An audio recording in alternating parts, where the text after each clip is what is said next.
La primera carta de Pedro. Su nombre era Simón o Simón cuando se convirtió en un seguidor de Jesús. Él era parte del círculo cercano de los 12 discípulos. Cuando él confesó que Jesús era el Mesías, Jesús cambió su nombre a Kefas, que significa roca en arameo, que después fue traducido al griego como Petros o Pedro.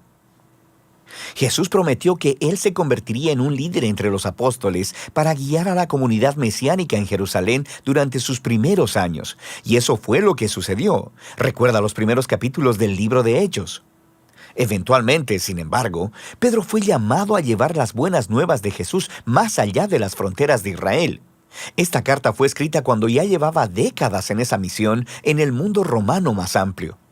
Descubrimos esto en la conclusión de su carta, que Pedro está en Roma, la que él llama Babilonia, y aprendemos que aunque Pedro dirigió el contenido de la carta, esta fue compuesta por un hombre llamado Silvano, que era un colaborador de Pedro. Esta era una carta circular enviada a varias comunidades de iglesias en la provincia romana de Asia Menor, que es la Turquía actual. Y Pedro supo que estos cristianos, en su mayoría no judíos, estaban siendo perseguidos. Ellos estaban enfrentando hostilidad y acoso de sus vecinos romanos y griegos, así que Pedro escribió para animarlos en medio de su sufrimiento. Y esto ayuda a explicar el diseño y los temas principales de la carta. Inicia con un saludo y continúa con una poética canción de alabanza a Dios que introduce los temas claves que se exploran en el cuerpo de la carta, donde primero afirma la nueva identidad de familia de estos cristianos perseguidos, lo que les ayudará a ver sus sufrimientos como una forma de testificar de Jesús. Y esto les enfoca su esperanza del futuro en el regreso de Jesús. Profundicemos y verás cómo todas estas piezas trabajan juntas.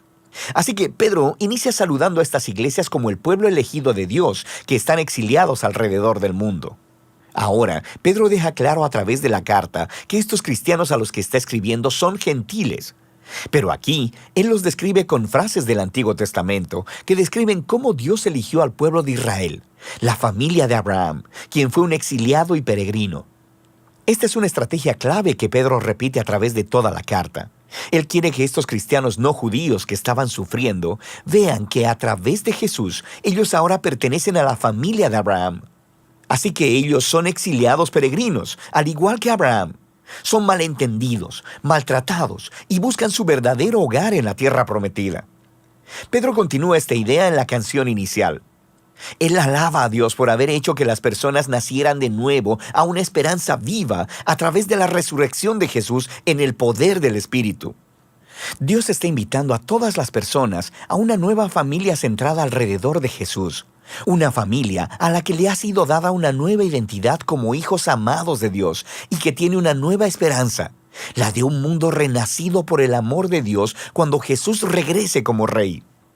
Y para las personas que tienen esta esperanza, el sufrimiento y la persecución son en realidad un extraño regalo, porque deshacen las falsas esperanzas y distracciones como un fuego purificador, y nos recuerdan nuestro verdadero hogar y nuestra verdadera esperanza.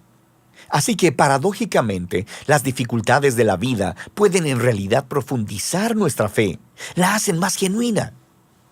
A partir de ahí, Pedro pasa al cuerpo de la carta, pero va a explorar todas esas ideas a mayor profundidad. Así que él primero desarrolla el tema de la nueva identidad de familia del pueblo de Dios. Él toma aún más imágenes memorables del Antiguo Testamento sobre la familia de Israel, y luego las aplica a estos cristianos gentiles. Entonces, como los israelitas que dejaron Egipto, ellos también deben ceñir sus lomos y dejar atrás su antigua manera de vivir mientras van camino a un nuevo futuro. De manera que ahora ellos son el pueblo santo de Dios, que están en camino a través del desierto. Son el pueblo del nuevo Éxodo, quienes han sido redimidos por la sangre de Jesús, quien es el Cordero definitivo de la Pascua. Son el pueblo del nuevo pacto, que tienen la palabra de Dios en lo profundo de ellos, restaurando sus corazones y renovando sus mentes. Son el nuevo templo, construido sobre el fundamento de Jesús mismo, y son el nuevo reino de sacerdotes, quienes sirven a Dios como sus representantes a las naciones. Ahora, al aplicar todas estas increíbles imágenes a estos cristianos gentiles perseguidos, Pedro está colocando su sufrimiento en una narrativa completamente nueva. Y esto nos lleva a la siguiente sección. Su persecución en realidad puede ayudar a traer claridad a su misión en el mundo, la de llevar testimonio de la misericordia de Dios entre las naciones. Así que Pedro primero les anima a someterse al gobierno romano, incluso si es opresivo. Sí, él reconoce que su persecución, su sufrimiento, es injusto, pero la resistencia violenta no resuelve nada, sin mencionar que traiciona las enseñanzas de Jesús, quien amó a sus enemigos en lugar de matarlos. Después, Pedro resalta específicamente la muy difícil situación que enfrentaban los esclavos cristianos y las esposas cuando vivían en los hogares romanos donde el jefe de familia no seguía a Jesús. El problema es que se esperaba que todos en la casa se sometieran y adoraran a los dioses del jefe de familia. De manera que Pedro está consciente de que dar tu lealtad a Jesús generará sospecha. Así que Pedro dice que es verdad. Todos los cristianos, incluyendo a los esclavos y a las esposas romanas, han sido completamente liberados por Jesús, pero deben demostrar esa libertad no a través de la rebelión, sino resistiendo el mal de la misma manera en que lo hizo Jesús, a través de mostrar amor y generosidad a tus enemigos. Y en los hogares donde el esposo también es cristiano, la historia es distinta. Ellos deben tratar a sus esposas de manera totalmente diferente a como lo hacen sus vecinos romanos, considerándolas como iguales delante de Dios y dignas de honor y respeto. Y Pedro espera que el imitar el amor y el reino invertido de Jesús le dará poder a sus palabras, mientras dan testimonio de la misericordia de Dios y muestran a las personas la hermosa verdad del camino de Jesús. Pero Pedro también es un realista. Él sabe que los cristianos seguirán siendo perseguidos, así que les recuerda de su vindicación futura. Él recuerda cómo Jesús mismo fue perseguido injustamente y asesinado por poderes humanos corruptos, pero en realidad estaba muriendo por los pecados de sus enemigos. Y después Él fue vindicado y le fue dada la vida de resurrección por el Espíritu. Y ahora Jesús está exaltado como Rey sobre todos los poderes humanos y espirituales. Luego Pedro muestra cómo el bautismo apunta a la vindicación de los seguidores de Jesús. Entonces, como Noé, ellos han sido salvados a través de las aguas, no como un ritual mágico, sino como un símbolo sagrado que muestra el cambio de su corazón, su deseo de ser unidos a Jesús en su muerte y resurrección. Y así que ahora, incluso si son asesinados por seguir a Jesús, su esperanza está en la vindicación y exaltación futura junto a su Rey, lo que lleva a Pedro al movimiento final. Él les recuerda las palabras de Jesús, que sus discípulos deberían considerar un honor y un gozo el ser perseguidos, así como él lo fue. Pedro luego llama a los líderes de iglesia a cuidar de estos cristianos sufrientes y a mostrar la misma clase de liderazgo de servicio que Jesús hizo con sus discípulos. Y finalmente, Pedro les recuerda a estos cristianos acerca del verdadero enemigo al que se enfrentan. La hostilidad no es simplemente cultural o siquiera política.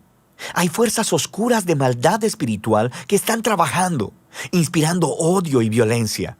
Y ellos deben resistir esta maldad, permaneciendo fieles a Jesús y a sus enseñanzas, y anticipando su regreso y victoria final sobre esa maldad. Pedro concluye con una oración por fortaleza divina y envía un saludo de la iglesia en Roma, a la cual él llama Babilonia. Eso es genial. Pedro aquí está adoptando la tradición de los profetas del Antiguo Testamento, para quienes el nombre de Babilonia se convirtió en un arquetipo para toda nación corrupta.